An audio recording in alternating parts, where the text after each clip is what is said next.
I got every workout from 1983 until 1997. Every single workout, every rep, every set. Preparation notes for Mr. Olympia and all these things. This worked, this didn't work. So very analytical, writing everything, analyzing, studying. His training diary was his life, and that was him. He knew if he followed X, it would equal Y, and that's what's been proven. He totally believed what he was doing was right. He had no doubts. That's half the battle. If you believe in something, you can make it happen. Blood and guts is just to the level where no one's willing to go. I mean, that's what it's about. Turn the body inside out, no matter what it takes.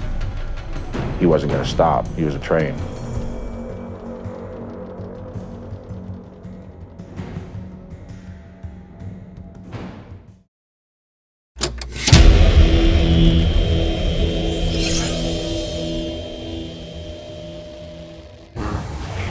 Now, people consider him to be the best of all time. Would you agree with that assessment? I mean, I was a huge fan of Lee Haney myself. I thought, and like I say, now that we're away from competition with each other, you can appreciate each other's physique more. I think that's what you see even on social media. Like, a lot of us appreciate each other for pushing each other and for bringing out the best in each other. But at the time, like, it was nothing like that, you know. But now it's you could see it for what it was. And I mean, as far as being like the dramatics of his physique and stuff like that, that's probably, you know, between him and Dorian is some of the most astonishing looks you ever see. Lee Haney didn't have that look, but he was a professional as far as like his posing was on point, his personality to how he, you know, how he competed. You know, it's just a different thing. But those three champions was like, you know, the top notch for myself. What do you think is the importance of Ronnie Coleman in bodybuilding? I mean, because I think Dorian was like the mass monster. He was the first original look that he's kind of started that movement, you know. But why do you think Ronnie is important in bodybuilding? Overall history of it. Why is it important? Yeah, why do you think he's important to the sport? Outside of just winning, of course, many times, but like, what do you think is the gem that he possesses that was important to us? I just think the way he was a simple country boy from Louisiana that came from not having much of a chance to dominate in the sport. I think people thought I could do it too. If he did it, I could do it. Type of feeling about it. But I think coming from the bottom of the sport to the top echelon of the history of the sport, I think that did a lot for the sport. Now, after Ronnie retired, you know, a few years later, he started dealing with a lot of injuries that he encountered when he was training. Right. So he had a bunch of operations. I mean, double hip replacement surgery. Then it was discs that were replaced. Then they snapped, and just like a couple of years ago, basically, he was unable to walk. Now he's walking again with crutches, you know, but it's like a slow recovery. Now, when you was seeing that happening, you know, obviously you as a bodybuilder yourself and somebody seeing him in his prime, how did you feel when you were watching this happen? I mean, it's hard to watch, you know, because he was one guy that was ultimately one of the strongest you ever come across. Strong-willed, as much as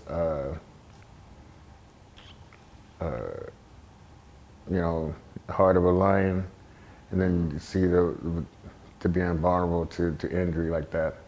You know, it's kind of hard. You know, you could see in some of his training techniques that you could see how it could be like that, could happen like that. But you know, when you're that strong and you know that full of aggressive energy to what you're doing, and you know, it's easy to, you know, to mask some of the pains or injuries that you're occurring over the years. And I think he, you know, I think he pushed it to the limit when it came to training. Now, the doctors did tell us that actually, you know, the consistent training in heavy weights was a big reason why he's having the issues with discs in his spine. Right. Ronnie said that doesn't regret anything, and he just regrets not lifting heavy weight. What do you think about that statement by him? The warrior's mentality, you know.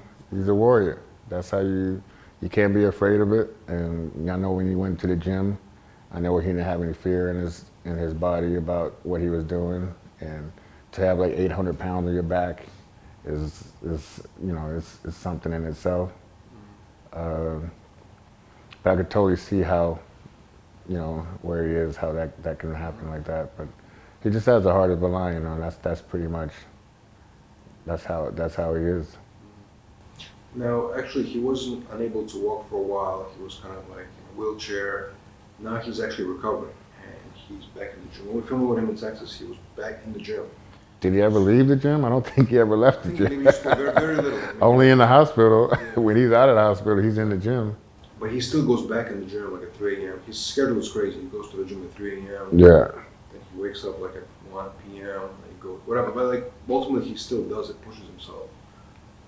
Do you think that mentality is still in him, right? Like you mentioned, it's never gone. I don't think he's ever gonna not be anything different from.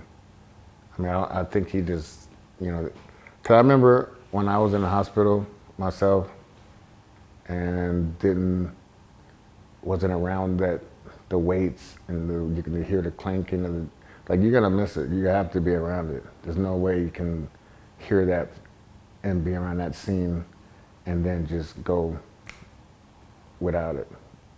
Do you think it's mentally tough on a bodybuilder when you retire, or when you're forced to retire because of injury, and you start losing the muscle in a way, your body starts changing?